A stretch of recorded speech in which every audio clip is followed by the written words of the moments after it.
Alright, what is up guys? Creeper's back again. So gonna be doing another creepypasta. There should be 2 dropping tonight. So sit back, relax, and enjoy. Caitlin bolted up in her bed in a cold sweat. She nearly fell out of it in panic, and then managed to right herself. After catching her breath, she managed to calm down and glanced at the clock. 2:30. Fucking great. She knew that she always took at least an hour and a half to get back to sleep, and she had to be at work at 4:30. She let out a deep sigh and flopped down on the bed. It was probably stormy outside, she thought. Thunder must have woke her up. After a bit of thought, she decided it might be a good idea to go to the kitchen and grab a glass of milk or something. She didn't care. Anything to help her get back to sleep. She got up and pulled on a shirt and a pair of shorts and walked out to the kitchen, groggily, without bothering to turn on a light. She opened the fridge and tried to gain her bearings as she poured herself a glass of milk. She sat down and gazed out the window. Something seemed off, which was strange because the night was still as ever, with no wind, and the trees seemed seemingly transfixed to the ground, the raindrops falling all around them. Suddenly, she saw something dark among the trees. She gasped in fear, but then got the better of herself as logic kicked in. It must have been part of her overreactive imagination. Whenever she thought she saw something, it couldn't have been real. It couldn't have. She gained confidence in that thought. Nothing could hurt her. She was in her house with locks on all the doors and a rigged security system. Nevertheless, she got up and slowly inched over to the knife rack, just to feel more secure. After finishing her glass of milk, she turned to the sink, rinsed out her cup. She felt safer now. So it came to the surprise when she turned around and saw a dark figure standing in her window. She screamed, a loud shrill scream, and turned to whip out a knife out of the rack. But when she turned back around, the figure was gone. In a state of near shock that was more of a result of her surprise than fear, she dropped the knife and ran back into her room. She locked the door behind her and crawled into her bed, sobbing. Fear was now taking back over. She couldn't get the image of that figure out of her head. It had been average height and humanoid. That she was sure of. She told herself it might have just been a teenager waiting to roam the neighborhood at night and maybe vandalize a few buildings. But something made her feel otherwise. She wasn't sure what. Maybe it was stillness. Maybe it was the way it showed no sign of surprise when it was found out. But what really scared her was that she couldn't see the face. It was standing right outside her window. She couldn't see its fucking face. She hoped maybe it was wearing a hood, and that might have been the reason. I mean, it was cold after all, she thought to herself. These thoughts quickly disappeared as she heard noises from the living room. It sounded like scratching at the door. She quickly burrowed under her covers and stayed still. If the security system worked. No, when the security system worked.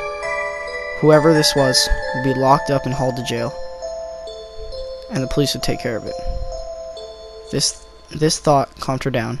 She relaxed a bit. Suddenly, the scratching stopped altogether. She froze. The lock on the door clicked. She heard her door swing open. Tears began to flow down her cheeks again as she realized the police were not coming.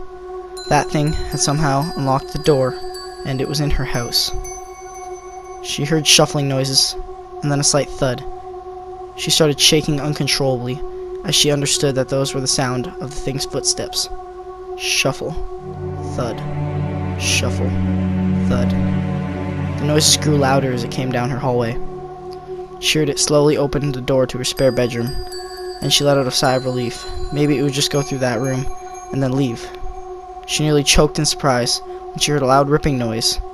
It just tore up her other bed. She heard the monster let out a strangled, low scream of anger, and then a faster shuffle towards her room. She heard it start scratching at the door, and the knob began turning back and forth. She suddenly bolted up in bed and screamed, "What do you want from me?" The creature at her door didn't answer. The scratching got louder and louder, and then it stopped. The lock on the knob turned, and her door swung open, and the thing stammered through. It was hideous, to say the least. It was wearing a long, black hooded robe and a molted, shrunken brown fingers with nails that were so long they looked more like claws. Caitlin was frightened. She couldn't make a noise as it seemingly glided through up to her bed and pulled down its hood.